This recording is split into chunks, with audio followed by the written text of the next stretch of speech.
아, 이것도 안 돼. 얘도 안 돼. 아, 이것도 안 돼. 나이가 들면 사람은 늙습니다. 그래서 건강해지는 방법, 몸에 좋은 특별한 것들을 찾게 돼요. 하지만 그럴수록 가장 기본적인 무엇을 먹느냐가 제일 중요한데요. 먹는 것을 잘 먹어야 건강해지고 덜 늙고 심지어 남들보다 젊게 살 수 있게 되는 거죠. 몸에 좋고 특별한 음식 10가지를 먹는 것보다 절대 먹지 말아야 할 몸에 독이 되는 음식 한 가지를 먹지 않는 게 더 중요합니다. 우리의 몸을 망치는 이 하나의 음식 때문에 건강이 망가지고 남들보다 10배 더 빨리 늙게 될 수 있다는 거예요. 그런데 우리가 매일 먹는 이 생수, 이게 바로 우리의 몸을 해치는 음식 중에 하나라면 믿으시겠어요?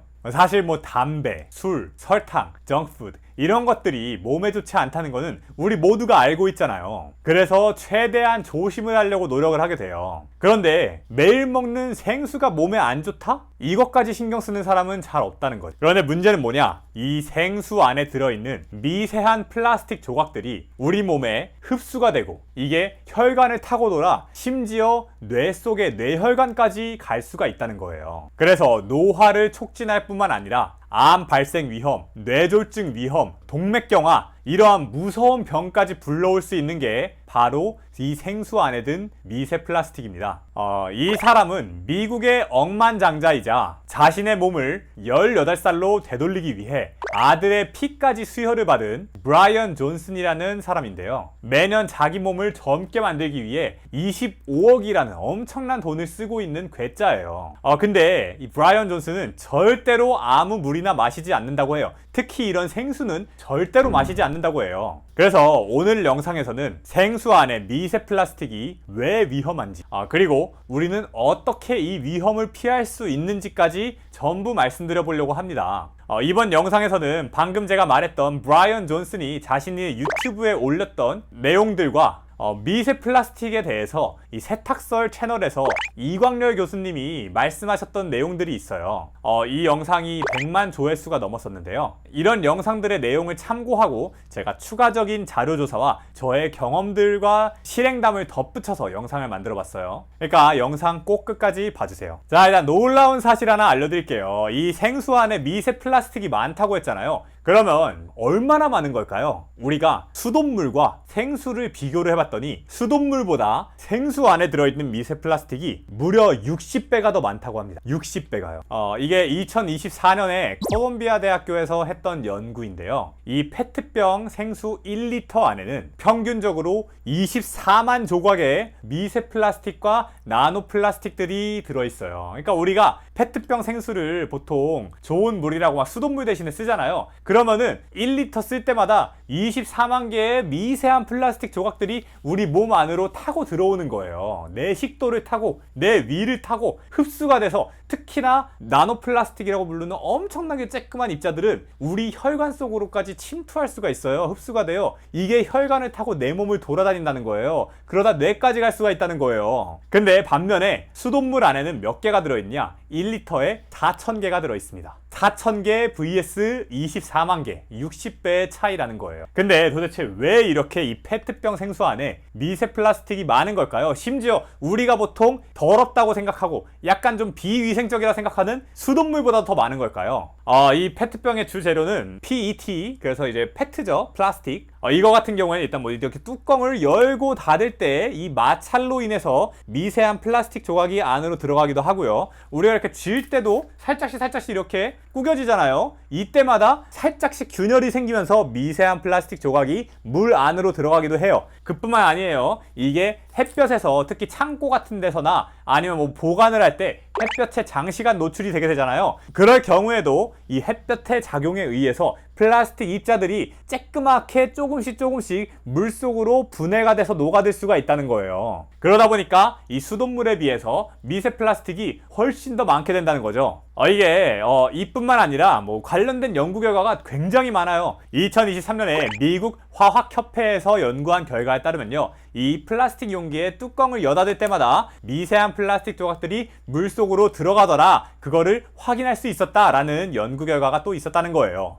반면에 우리 수돗물은 어떻게 되냐면, 보통 쇠로 만들어진 파이프 배관을 타고 올라와서 쇠로 만들어진 수도꼭지를 통해서 나오게 되죠. 그러다 보니까 이 중간에 플라스틱을 거칠 일이 거의 없어가지고서는 대부분의 경우 미세 플라스틱의 함량이 생수보다 훨씬 더 낮게 된다는 겁니다. 자, 아까도 제가 살짝 언급했지만 이 미세 플라스틱을 우리가 먹게 되면은 이게 우리 몸에 흡수가 돼요. 사실 오히려 조금 커다란 플라스틱 조각들은 문제가 없습니다. 그것들은 그냥 우리의 위를 타고 들어가서 뭐 소변으로 배출이 되거나 아니면은 그냥 대변으로 나오거나 이렇게 돼요. 물론 이 소변으로 배출되는 과정에서도 방광을 타고 뭐 대장을 타고 이러다 보니까 몸에 안 좋은 영향들을 끼치긴 하지만 어쨌든 간에 배출이 돼요. 근데 문제는 정말 작은 나노미터 이하의 미세한 플라스틱 조각들, 우리의 혈관을 뚫고 흡수가 돼가지고서는 피 속으로 이렇게 흘러다닐 수가 있다는 거예요. 정말 생각만 해도 무섭지 않나요? 이게 우리의 뇌로 들어가고 이런 식으로 뇌졸중을 불러일으키고, 이 미세 플라스틱에서 또 이 환경 호르몬은 미세 플라스틱 안에 들어있는 가소제, 뭐 BPA라고 하거든요. 이러한 것들에서 나오게 되는데, 이게 우리 호르몬계를 또 교란을 시켜가지고서는 암 가능성을 유발하기도 한다. 그래서 이게 내분비계를 교란시키고 건강을 망치고 뭐 정자수를, 남자들은 특히 뭐 정자수가 줄어들고 이러한 굉장히 큰 악영향을 끼칠 수 있는 게 미세 플라스틱 조각이라는 겁니다. 실제로 2024년에 New England Journal of Medicine 연구에서 밝혀낸 바에 따르면요, 미세 플라스틱이 혈관, 뇌, 심장, 태반 뭐 이런 것들에 축적이 되다 보면은 뇌졸중과 심장병, 암의 발병 위협을 2배 증가시킬 수 있다라고 밝히기도 했다는 거예요. 자, 그래서 이렇게 무서운 미세 플라스틱을 도대체 우리 몸에서 어떻게 하면은 막을 수가 있을까? 브라이언 존슨이 실제로 자기의 유튜브에서 자신이 어떻게 미세 플라스틱에 대비를 하고 있는지를 좀 밝힌 적이 있는데요. 일단 첫 번째로 브라이언 존슨은 수돗물을 절대 마시지 않는다고 해요. 일단 생수는 당연히 안 마시겠죠. 이 플라스틱 생수는 1리터에 24만 개가 들어있기 때문에 절대로 마시지 않는데, 아까 수돗물은 몇 개 들어있다 했어요? 1리터에 4,000개 정도의 미세 플라스틱 조각이 함유되어 있다 했잖아요. 그래서 자기는 이 4,000개조차도 싫기 때문에 절대로 생수를 마시지 않는다는 거예요. 대신에 집에서 정수기 물을 마신다고 하는데요, 이 정수기의 경우에는 특히나 역삼투압 시스템을 활용을 한 정수기를 사용을 한다고 해요. 이거 같은 경우에는 이론적으로 0.1 나노미터까지 미세 플라스틱을 걸러낼 수 있기 때문에 상당히 안전하다는 거죠. 그뿐만이 아니라 자신의 집에 뭐 수돗물, 정수기 이런 곳의 수질을 정기적으로 측정을 한다고 합니다. 그래서 여기에 뭐 불소라든가 나쁜 화학물질이 들어있지는 않은지, 플라스틱 조각이 너무 많지는 않은지 이러한 것들을 정기적으로 추적하고 관찰한다고 해요. 더 나아가서 이 플라스틱 통이라면은 무엇이든지 간에 미세 플라스틱을 내뿜을 수 있는 가능성이 존재를 합니다. 그래서 생수는 당연하고, 만약에 우리가 뭐 텀블러 같은 게 있잖아요. 텀블러를 마실 때에도 반드시 스테인리스 재질의 텀블러만 사용을 하고, 반찬통을 쓸 때에도 스테인리스 재질의 반찬통만 쓴다는 거예요. 근데 텀블러 같은 경우에는 심지어 뚜껑이 플라스틱이고 본체가 스테인리스다? 그러면은 그것도 안 된다는 거예요. 자기는 뚜껑도 스테인리스, 본체도 스테인리스인 텀블러만 사용을 한다 라고 얘기를 하는 거죠. 자, 그러면은 뭐 브라이언 존슨이 어떻게 하는지 알겠는데, 우리에게는 현실적으로 어떠한 해결책들이 있을까 좀 자세히 한번 말씀을 드려볼게요. 일단 첫 번째 해결책은 정수기입니다. 그래서 사실은 뭐 정수기에도 여러 가지 종류들이 있어요. 근데 우리들이 조금 저렴하게 구입할 수 있는 건 직수형 정수기 라인입니다. 이것들은 전기세도 따로 들지 않고 관리비도 따로 들지 않고 그냥 주기적으로 필터만 교체해주면 되는데, 이 필터 교체 비용이 기껏해야 뭐 한 달에 1,000원에서 3,000원 사이밖에 안 돼요. 그러다 보니까 상당히 저렴하고 가성비 좋게 좋은 수질의 물을 마실 수가 있게 돼요. 근데 문제는 뭐냐면, 이 직수형 정수기, 저 같은 경우는 퓨리엘이라는 곳의 직수형 정수기를 쓰고 있는데요, 이거 같은 경우에는 이론적으로 우리가 10나노미터 이상의 불순물들을 다 제거를 할 수가 있어요. 거예요. 사실은 이 정도만 돼도 우리가 뭐 일상생활에서 꽤나 안정성 높은 물을 마실 수 있다라고 얘기할 수 있는데요. 뭐 어떤 분들은 이런 얘기를 해요. 아니 정수기 필터가 플라스틱으로 만들어져 있는데 거기 과정에서 플라스틱이 나오는 거 아니에요? 그렇지가 않습니다. 왜냐면 우리가 정수기 필터가 플라스틱이죠. 왜냐면 왜 바깥 부분은 플라스틱으로 만들어져 있잖아요. 근데 그 내부는 플라스틱이 아니라 우리가 다른 필터를 위한 거름망들로 이루어져 있고 어쨌든 간에 이 거름망의 크기가 10나노미터 이하의 것들은 다 걸러지게 만들어져 있기 때문에 정수기 필터가 플라스틱으로 만들어져 있다고 하더라도 바깥쪽이 플라스틱이라고 하더라도 실제 내부에서 필터링을 하는 거에는 전혀 문제가 없다는 거예요. 그리고 이제 이런 직수형 정수기의 또 다른 장점이라면 한다면 우리가 보통 정수기를 사용할 때 걱정하는 게 정수를 하면은 미네랄이 없어지지 않냐, 물속에 좋은 성분들이 있는데 뭐 칼슘 뭐 이런 것들이 있는데 마그네슘, 근데 그것들이 다 걸러지다 보니까 몸에 안 좋지 않냐 이러는데 이 직수형 정수기는 아까 10나노미터 이상의 불순물만 걸러낸다고 했잖아요. 그 정도 크기면은 마그네슘이나 칼슘 같은 우리 몸의 필수적인 미네랄들은 걸러지지가 않아요. 그러다 보니까 뭐 미네랄이 안 좋지 않냐 이런 걱정 없이 사용할 수가 있다는 겁니다. 근데 아까 브라이언 존슨은 뭘 쓴다고 했어요? 이런 직수형 정수기 사용하지 않아요. 브라이언 존슨은 역삼투압 필터를 활용한 정수기를 사용한다고 했죠. 이 역삼투압 필터는 이론적으로 0.1나노미터 이상의 불순물들은 모두 다 제거를 할 수 있습니다. 아까 일반적인 직수형 정수기가 얼마나 했어요? 10나노미터 이상의 것들을 제거한다고 했죠. 그러니까 무려 100배 더 작은 것까지 제거할 수가 있는 거예요. 역삼투압 정수기로요. 이런 역삼투압 정수기는 국내에 뭐 대부분의 정수기 회사들에서 판매를 하고 있어요. 뭐 웅진, 코웨이, 뭐 청운 아이스 뭐 이런 다양한 곳에서 판매를 하고 있는데 제가 좀 검색을 해보니까 특히나 코웨이 같은 경우에는 이 역삼투압 정수기가 미세 플라스틱을 얼마나 잘 걸러내는지까지 국제 인증을 받았다고 이렇게 2024년도 기사가 있더라고요. 그래서 이렇게 뭐 인증을 받았다고 하는 코웨이의 정수기들은 뭐 코웨이의 엘리트 정수기, 노블 RO 정수기, 프라임 2.0 정수기 뭐 이런 것들이 인증을 받았다고 해요. 그래서 만약에 나는 좀 더 브라이언 존슨처럼 좀 더 확실하게 모든 쬐끄만한 나노 플라스틱까지 다 걸러내고 싶다 그러면은 역삼투압 정수기를 사용하시는 걸 추천을 드립니다. 근데 뭐 이런 분들이 있어요. 역삼투압 정수기야말로 진짜 쬐끄만 것까지 다 걸러내다 보니까 미네랄이 없는 정말 맹물을 마시게 되는 거 아니냐? 맞습니다. 그래서 그런 점들을 해결하기 위해서 대부분의 정수기 회사에서는 미네랄라이징 필터라는 거를 또 덧붙여서 쓰고 있어요. 뭔 말이냐면 우리가 0.1나노미터로 전부 다 필터링할 물이 생겼죠. 이 물은 안에 미네랄이 아예 없겠죠. 그래서 이 물에다가 추가적으로 인위적으로 미네랄을 보충을 시켜주는 거예요. 그러면은 우리가 여전히 미네랄이, 왜냐면 미네랄이 다 걸러졌지만 다시 미네랄이 보충을 시켰기 때문에 미네랄을 충분한 물을 마실 수가 있게 된다는 거죠. 그래서 뭐 이렇게 정수기에 대해서 말씀드렸는데 뭐 혹시나 해서 말씀드리는데 이거 광고 아니에요. 지금 뭐 제 채널 쬐끄맣고 광고 받을 것도 없어요. 그냥 제가 자료조사한 것들 여러분들에게 다 말씀드리는 겁니다.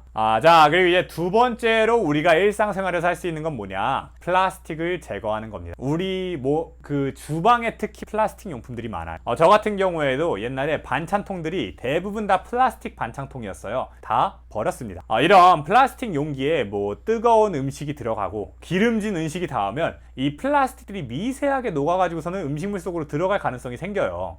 그뿐만 아니라 이 플라스틱에 아까 환경 호르몬이 나올 수 있다는 거 우리가 모두 다 알고 있잖아요. 뜨거운 물건이 닿으면, 물질이 닿으면 뭐 아주 미량이라고 하더라도 무조건 환경 호르몬이 조금씩은 나올 가능성이 생긴다는 거죠. 반면에 저는 지금 그래서 플라스틱을 다 버리고 유리 용기 아니면 스테인리스 용기를 다 사용을 하고 있는데요. 이런 유리나 스테인리스 같은 경우에는 아까 말했던 미세 플라스틱, 환경 호르몬의 걱정이 없기 때문에 훨씬 더 안전하게 쓸 수가 있다. 그리고 우리 주방에 또 많은 게 뭐가 있어요? 지퍼백 아니면은 이 위생백 있잖아요. 그 비닐로 된 얇은 위생봉지, 이런 것들도 사실 전 되게 많이 썼었는데 이제는 그것들도 다 버렸습니다. 근데 이걸 버리면 뭘 쓰냐? 저는 그래서 실리콘백이 있어요. 쿠팡이나 이런 데 보면 많이 팔거든요. 실리콘으로 돼가지고는 이렇게 지퍼락처럼 보관할 수 있게 돼 있는 백이 있는데 실리콘백을 사서 사용을 하고 있습니다. 이거 하면은 여러 번 쓸 수 있기 때문에 환경에도 도움이 되고 환경은 사실 뭐 난 큰 상관없어 라고 생각하시는 분들이라고 하더라도 실리콘은 플라스틱에 비해서 훨씬 더 안정성이 좋기 때문에 미세한 입자나 조각들이 나올 가능성이 훨씬 낮아요. 사실상 거의 없다고 보면 돼요. 그래가지고서는 훨씬 안전하게 활용을 할 수가 있다. 그리고 실리콘은 사실 온도에도 훨씬 강합니다. 마이너스 40도에서 200도까지의 온도를 견뎌낼 수가 있어요. 그래서 우리가 좀 뜨거운 국물이나 뭐 이런 것들이라고 하더라도 사실 이론적으로 실리콘백에 보관하는 게 뭐 큰 문제가 되진 않아요. 하지만 그래도 저는 혹시나 모르기도 하고 실리콘도 환경 호르몬의 문제가 존재를 하기 때문에 실리콘 백에다가는 채소, 마늘 뭐 이러한 것들만 보관을 하고, 아니면 뭐 고기 이런 것들만 보관을 하고요. 뜨거운 국물이나 밥이나 이러한 음식들, 기름진 음식들 이런 것들은 전부 다 스테인리스 반찬통에다가 보관을 하게 돼 있어요. 그리고 또 이제 얘기를 한번 해보자면, 우리가 카페에 가면은, 저도 이제 운동을 하거나 아니면 밥을 먹은 다음에 늘 카페에 가서 뭐 커피 한 잔을 먹거나 뭐 차 한 잔을 먹거나 이런 식으로 생활을 많이 했었어요. 사실 저는 커피는 안 마셔가지고 차를 주로 많이 마셨었는데, 이 카페 보면은 항상 플라스틱 컵에다가 주잖아요. 플라스틱 컵에다가 뜨거운 커피, 아니면 뭐 플라스틱 컵에다가 뭐 뜨거운 차, 물론 뭐 이제 아이스로 바뀌어서 나오긴 하지만 어쨌든 간에 그런 것들이 나온단 말이에요. 이 플라스틱 컵도 미세 플라스틱 덩어리예요. 빨대는 또 뭐예요? 빨대도 플라스틱 빨대잖아요. 요 안에 미세 플라스틱이 얼마나 많이 있겠어요. 그러다 보니까 저 같은 경우에는 이제는 텀블러를 하나 구입을 했습니다. 텀블러를 제가 그냥 스테인리스로 된 텀블러, 그리고 뚜껑도 스테인리스, 이 겉면도 스테인리스 이렇게 되고, 심지어 빨대도 스테인리스인 텀블러가 있어요. 그래서 그거를 구입을 해가지고서는 카페에 갈 때도 제 텀블러에다가 음료를 넣어주세요, 이런 식으로 바꿔서 미세 플라스틱을 제가 섭취할 일을 매우 줄일 수 있었다. 또 마지막으로 여러분들이 또 바꾸면 좋은 게 이제 주방 용품들인데, 첫 번째로 코팅팬. 사실 저도 코팅팬을 좋아하는 게 안 달라붙으니까 뭐 계란 후라이 해먹거나 계란 요리 해먹거나 볶음밥 해먹을 때는 코팅팬이 되게 편하거든요. 근데 이 코팅팬도 미세하게, 이 코팅팬의 코팅이 저도 정확히는 모르겠는데 플라스틱과 관련된 성분들로 만들어졌다고 해요. 그래서 이거가 미세하게 벗겨지면서 우리 몸에 흡수될 가능성이 있기 때문에 코팅팬도 사용하지 않고 스테인리스 팬만 전 지금 사용을 하고 있고요. 주걱들도 마찬가지예요. 뭐 고무주걱, 고무집게 이런 거 다 버렸습니다. 스테인리스 주걱, 스테인리스 집게, 아니면 나무 주걱 이러한 것들만 사용을 하고 있어요. 도마도 마찬가지예요. 도마도 옛날엔 플라스틱 도마가 싸고 편하니까 플라스틱 도마를 많이 썼었는데, 이제는 플라스틱 도마도 칼질을 하다 보면은 거기에 플라스틱이 조금씩 이렇게 갈라져 나오면서 미세한 것들이 음식에 섞일 가능성이 생기거든요. 그래서 나무 도마로 바꿨고, 나무 도마 같은 경우에는 사실 관리가 조금 힘들어요. 이게 나무가 썩을 수도 있고 좀 이렇게 세균이 좀 증식할 수도 있고 이런데, 추천드리는 건 대나무 도마. 대나무 도마 같은 경우에는 일반 나무보다 훨씬 더 건조도 빠르게 되고요. 그리고 이 향균 작용이 일반 나무보다 훨씬 더 잘 돼가지고서는 세균 증식의 위험도 더 낮다고 해요. 그래서 만약에 여러분도 도마도 바꿀 생각이야 라고 하면 대나무 도마로 바꾸시길 권해드리고, 펜을 코팅펜에 쓰고 있다면, 내가 좀 걱정이 된다면 스테인리스 펜으로 바꿔보시는 거 아주 좋을 거다, 이렇게 추천을 드립니다.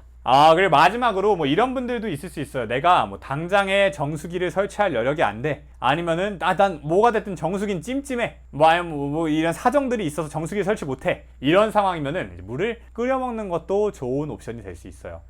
특히 이제 2024년에 이제 중국에서 한 연구에 따르면요, 우리가 물을 끓여가지고서는 이 끓인 물을 커피 필터 같은 것에 걸러 먹는 것만으로도 90% 정도의 미세 플라스틱을 제거할 수 있었다고 해요. 왜냐면 우리가 이 물 속에 미세 플라스틱들이 아주 작게 떠다니고 있을 거 아니에요. 얘네들은 음전하를 띠고 있어요. 그런데 우리 물 속에는 칼슘이라는 물질이 녹아 있는데, 얘네는 물이 온도가 낮을 땐 물에 잘 녹아 있다가 물이 온도가 높아지면 오히려 물에서 분리가 돼요, 이 칼슘들은. 그래서 물을 끓이게 되면 이 칼슘들이 분리가 됩니다, 물에서. 그래서 우리가 주전자 보면은 주전자 밑에 물때가 남아있잖아요. 이 물때가 대부분 물을 끓이면서 물에서 분리된 칼슘들이 바닥으로 가라앉아가지고서는 주전자 표면에 달라붙어 있는 게 이 물때예요. 근데 어쨌든 간에 물을 끓이면서 칼슘이 분리가 됐죠. 근데 이 칼슘은 양전하를 띠고 있어요. 아까 미세 플라스틱은 뭘 띠고 있다 했어요? 음전하를 띠고 있다고 했죠. 그래서 음전하와 양전하가 서로 달라붙습니다. 그러면서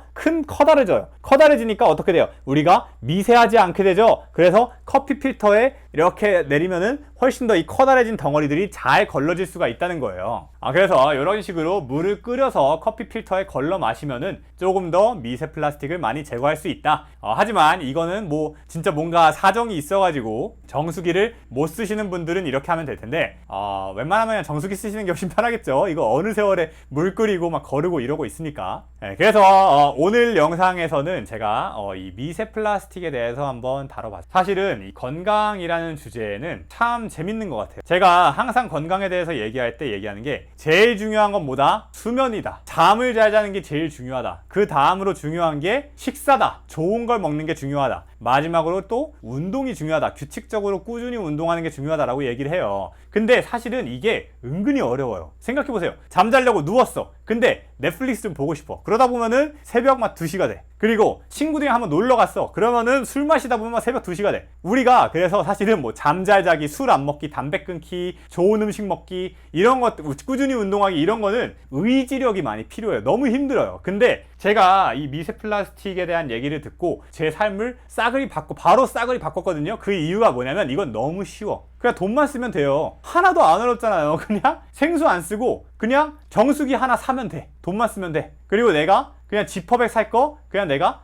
스테인리스 반찬통으로 반찬통 다 바꾸면 돼. 돈만 쓰면 돼. 그래서 너무 쉽더라. 그러니까 이거는 좀 안 할 이유가 없더라. 물론 뭐 이 돈이 뭐 크다면 큰 돈이고 작다면 작은 돈일 수 있겠지만 어쨌든 간에 사실 우리가 막 친구들이랑 나가가지고서는 쓸데없이 술 한번 먹고 막 쓸데없는 데 돈 쓰고 막 커피 한 잔 마시고 이럴 돈을 모아서 내 건강, 내 미래, 내 뇌졸중을 막고 내가 더 늙는 걸 막고 내가 더 건강하고 젊게 오랫동안 살 수 있는데 투자하는 게 더 나은 게 아닌가, 이런 생각이 들어서 저는 이렇게 실천을 했고요.